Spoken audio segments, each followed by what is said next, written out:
कुणावर एखाद्या ज्याला माणसावर 100% विश्वास ठेवणं सोपं नसतं. आणि बघता तुम्ही आता कलयुग आहे, इथं भाऊचा नाही तर विषय काय दुसरा आहे.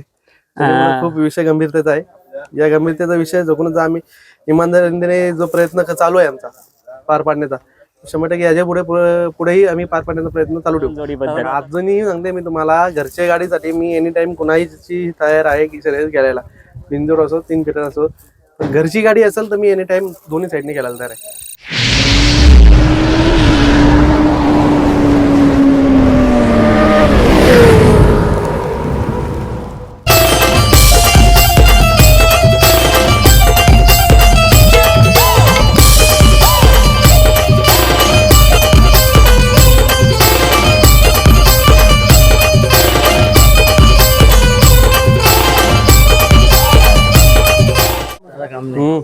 दादा नमस्कार. नमस्कार दादा, बोलावं तितकं कमी आहे. मेहरबान बद्दल आज खरंच त्याने म्हणजे डोळ्याची पारणं फेडणारी लढतच केली, कारण मी सुद्धा तिकडे होतो.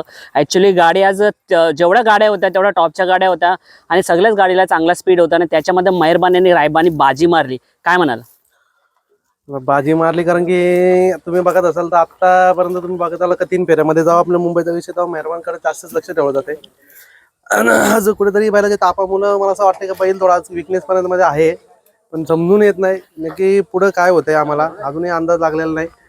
विचार अजूनही करतून का बैल थोड्या पुढचे 100 पावलं कमी कसा होतंय प्रयत्न करू. आता हे फायनलचा फेरा आहे, पण आता आम्ही तर अपेक्षा सोडलेत का जावा, पण गुलालात राहिलेला आहे एवढं नशीब आहे.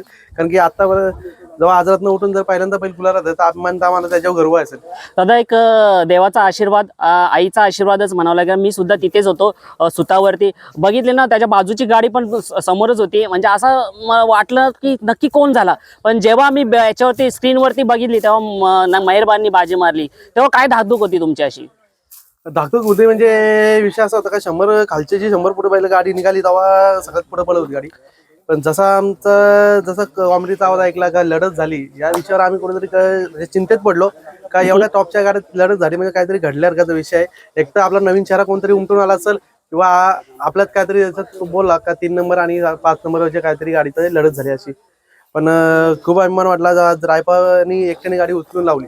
आज मी माझा पहिले पळून सुद्धा मी सांगते का रायबानी जी गाडी लावली त्याला सल्यूट आहे. मी 100% दादा. आणि आज खरं बोला ना, एवढा आजारात असून सुद्धा तुम्ही म्हणता की आजारात आणि तो आठवडाभरापासून आजारात आहे, तरी त्याने गट सुद्धा पास केला खुला आणि त्याच्यानंतर सेमी सुद्धा पास केला. हे आपल्या मालकांसाठी आणि प्रेक्षकांसाठी पास केला, मला तरी वाटतं. तुम्हाला काय वाटतं? 100 तो आत्ता पलतोय, आमच्या नावासाठी पळवलाय तर प्रेक्षकांच्या नावासाठीच पळतोय. तर बघूया फायनलला काय होतंय. जर देवाच्या कृपेने असेल तर काहीतरी एक आजारात काहीतरी नवीन घडून येईल बैलाचा, नक्कीच. प्रयत्न असेल 100%. 3 फेऱ्यामध्ये बोला तर भुंगा मिलिंद शेठ पाटील आपले मैत्रीपूर्ण आता पैऱ्यात सुद्धा केलं, विरोधात सुद्धा भुंगा. जर भुंगाची आज कमी महसूस झाली का? कारण भुंगा जर आज इथे असता तर भुंगा आणि नक्कीच मेहरबान पळाला असता. काय म्हणा? कमी महसूस झाली असते, पण काय ही मैदानाची जी आट आहे दिवसा बैल, त्या आटेपायी आम्हाला काहीतरी माघार घ्यायला लागली. जर ओपनचं मैदान असतं तर 100% आमची ही गाडी पळली असते आणि त्याची कमतरता मला नेहमीच भासेल जेव्हा 3 फेऱ्याचं मैदान येईल तेव्हा. 100%. आता येणाऱ्या काळामध्ये आपल्याला एक चांगली प्रेक्षणीय शर्यत लोकांची मनाची इच्छा असते, कारण का आता मला तरी वाटतं मेहरबान जोपर्यंत रिकवर व्यवस्थित होत नाही तोपर्यंत तुम्ही प्रयत्न करणार नाही. काय कसं काय नियोजन असणार आहे पुढचं? नियोजन असेल कारण की आज जेव्हा मी घरी तर काहीतरी काय वेगळा निर्णय घ्यायचा ठरवीन. पण आज थोडाफार मी काल जाऊ दगड देवेन बैल पळवून. जर देवाच्या कृपेने असतं तर बैलाला काही इजा नाही व्हायला पाहिजे, त्याच्या हिशोबाने मी बैल पळवून येतात. दादा, आपल्या मुंबईमध्ये पण आता असे नंदी झाल्यात की तयार झाल्यात जी आपल्या पैरासाठी कुठेच अडचणी येत नाही. जसा रायबा झाला, मी मगाशीच म्हटलं होतं उगवता सितारा जर म्हणाल तर रायबा आहे. कारण का आता बिनजोडमध्ये त्यांनी बिनजोड तर गाजवलेच. आता 3 फेऱ्यामध्ये पण बघा तुम्ही कमाल केली आणि तुम्ही म्हटलं की आज मी श्रेय देन रायबाला, कारण का मेहरबान आजारी असताना जर त्याला पुढे घेतला असेल तर रायबानी नाही. 100% मी तुम्हाला बोलतो ना की मी आज पूर्ण श्रेय देतो रायबाला, कारण की त्यांनी जी म्हणजे अक्षरशः मी मेहरबानसाठी तो पाला आज. कारण की मेहरबानची जो नाव होतं 3 फेऱ्यात ठेवलेलं आहे, त्याची इज्जत ठेवण्यासाठी मेहरबान त्याला रायबानी एवढं आणलाय ना बैल. 100% त्यांनी गाडी लावलेली. दादा, आज तुमचं या बैलगाडी क्षेत्रामध्ये मित्र तो बोलला तर टिकलं जातं, तर आज मिलिंद शेठ पाटील यांनी बघितलं असेल तर फोन वगैरे आला की येणार, कसा काय? 100% ते प्रयत्न करत असतील फोन करण्याचा, पण इथं रेंजवर तुम्ही बघता नेटवर्क कमी आहे भरपूर, त्याच्यामुळे फोन लागत नसेल. ते पण भुंगा पण तिथं फायनलला बसलाय वरती मैदानात. त्यांनी पण अशी सेमीला चांगली गाडी काढली. आता बघूया पुढे काय होते. दादा, आता मीच ऐकून आहे की इथे सुद्धा 7 किंवा 8 या तारखेला इथं थारचा मैदान भरतोय, आणि मग थारच्या मैदानासाठी कसं काय मेहरबानचं नियोजन असणार आहे? आता मी सध्या काही सांगू शकत नाही, कारण की आता मी माझं फक्त लक्ष ठेवलं फायनलवर. फायनल कशी तरी पार पाडीन एकदाची, कारण की बैल आजारी आहे. बैलाचं एक रिपोर्ट, ब्लड रिपोर्ट मध्ये हिमोग्लोबिन कमी दाखवलेला. हा. कदाचित त्या ह्याच्यामध्ये थकवा येत असेल पुढे. तर मी डॉक्टरांची चर्चा पण केली का, ते बोललं का बैल जर शक्यतो टाळाटाळ करता आलं तर करा. आता बघू कसं काय पुढं. एकदा जर ते झालं का उद्यापासून मी निर्णय वेगळा घेणार. अच्छा, मग आता आपल्याला 26 मार्च आणि 31 मार्च जो आई एकविरीचा मैदान, जिथे भुंगा आणि आपला मेहरबानी प्रथम क्रमांक केला होता, ते 2 मैदानं करण्याचा तुमचा विचार आहे का?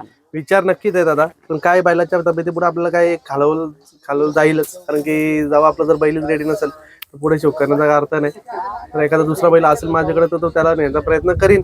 जर बैल जर 2 दिवसात कव्हर होत असेल तर या 2 मैदानात बैल दिसेल तुम्हाला. दादा, मागच्या वेळेस कलम बोरीची वाडी हा मैदान काही कारणाचा अंधेर झाल्यामुळे पूर्ण झाला नाही, पण यावेळेस आपण पाहता की 4 वाजताच सेमी झाला आणि आता मला वाटतं अर्धा तासात आपली गाडी फायनलसाठी सर्व निघतील. 10च्या 10 गाड्या फायनल होताना दिसते. काय बोलेल इथल्या नियोजनाबद्दल? नाही, नियोजन मी तुम्हाला सकाळीच बोललो का नियोजन एकदम चांगला आहे. जो टायमिंग दिलेला कमिटीने त्या टायमिंगला गट खाली गेला आणि त्या टायमिंगला सुटलाय. याच जसं मी समजलेलो का आज फायनल 100% होणार आणि एवढ्या उजेडात 900 गाड्या पळवलं खाऊ काम नाही. तर एकदम चांगली कामगिरी केली. आणि आता आपल्याला बिनजोडच्या खेळामध्ये बघता बघता आपल्या इथे पण मुंबईमध्ये पण 3 फेऱ्याचं मैदान होतं आणि याच्यामध्ये बोरीचेवाडीचं नक्कीच आवर्जून नाव घ्यावं लागेल की मैदानं घेतली आणि सक्सेसफुली पार पाडण्याचा प्रयत्न करण्यात आला. अशा पद्धतीचं मैदान 3 फेऱ्याचं मैदान आपलं मुंबईमध्ये व्हायला पाहिजे का? हे 100% मैदान व्हायला पाहिजे, कारण की प्रत्येक जे राज्यातले खेळ आहेत, आपले महाराष्ट्र, पश्चिम महाराष्ट्रातले असतील, आपले मुंबईमधले असतील, नाशिक भागामधले असतील, हे सर्व खेळ असे प्रत्येक ठिकाणी म्हणजे आपलं पण खेळ तिकडे झाले पाहिजे आणि त्यांचं पण खेळ आपल्या इकडे झाले पाहिजे. तर सध्या तर 3 फेऱ्यासाठी आपली इथं बघताय मुंबई ही गजगजात बिल्डिंग इमारतीनेच भरलेली आहे. आता खूप जागा कमी आहेत, आता हे गरजत भागातच आहेत. त्याच्यामुळे इथे जर जे खेळ होत असेल, इथं ग्राउंड चांगलं आहे, त्या वेळेसमध्ये काढूया आपण आणि खेळ खेळूया. दादा, गोवेकाचा बादशाह, बोटचा सर्जा आणि मेहरबान एकत्र पळताना आता कधी दिसेल? लोकांची इच्छा आहे की एकत्र पळू, एकत्र पळाली तर काहीतरी कमाल करेल. 100% दिसल.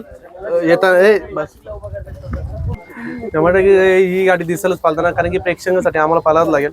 कारण की आमचा विषय असा आहे का जे गाड्या व्हायला पाहिजे मुंबईमध्ये त्या गाड्या होताना तुम्हाला नक्की दिसतील. दादा, नेहमी बघतो आपण पडद्यामागे जे असतात दीपक शेख पाटील आणि मुख्य भूमिका करतात ते तुम्ही कान्हा पाटील.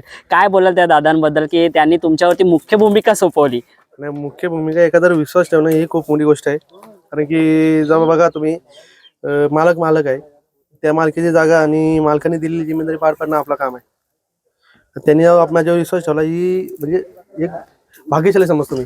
काय एवढ्या मोठ्या बैलांचं नियोजन आणि करता जातं जो मला त्यांनी बनवलेला आहे. म्हणजे कोणाचंही काम म्हणजे असं बोलत नाही का कोणावर एखाद्या ज्याला माणसावर 100% विश्वास ठेवणं सोपं नसतं. आणि बघता तुम्ही आता कलयुग आहे, इथं भाऊचा नाही तर विषय काय दुसरा आहे. खूप विषय गंभीरतेचा आहे. या गंभीरतेचा विषय जगूनच आम्ही इमानदारीने जो प्रयत्न चालू आहे आमचा पार पाडण्याचा, 100% याच्या पुढेही आम्ही पार पाडण्याचा प्रयत्न चालू ठेवू. दादा, आता शेवटचा प्रयत्न करा. फायनलसाठी आपल्याला गाडी सुद्धा न्यायची. दादा, आपल्याला पहिरा जरी नाही झाला तरी घरची गाडी महबूब आणि मेहरबान सुद्धा खूप छान पळत आणि विजयाचा गुलाल घेते. काय म्हणाल या 2 जोडीबद्दल? अजूनही सांगते मी तुम्हाला, घरच्या गाडीसाठी मी एनी टाइम कुणाची तयार आहे की शर्यत खेळायला. बिनजोड असो 3 फेटर असो, पण घरची गाडी असेल तर मी एनी टाइम दोन्ही साईडने खेळायला तयार आहे. 100%. आणि कसा विश्वास आहे जेव्हा महबूब आणि मेहरबान एकत्र पळतात? बघा, बाप लेकाला घेऊन चालतो. बाप लेकाला पण कसं त्यांचा एक गुरु चेला आहे, त्याच्यामुळे त्यांचा एक मेल असा भरपूर जमलेला आहे. त्यामुळे आता मला भीती राहिलेली नाही कशाची. म्हणजे ह्या कडेने जावं म्हणजे महबूब पहिला आतनं बोलवतो, आता कडेने बोलते. त्यामुळे कसं आहे आता डावी साईडनं भीती राहिली नाही, उजवी साईडने पण नाही राहिली.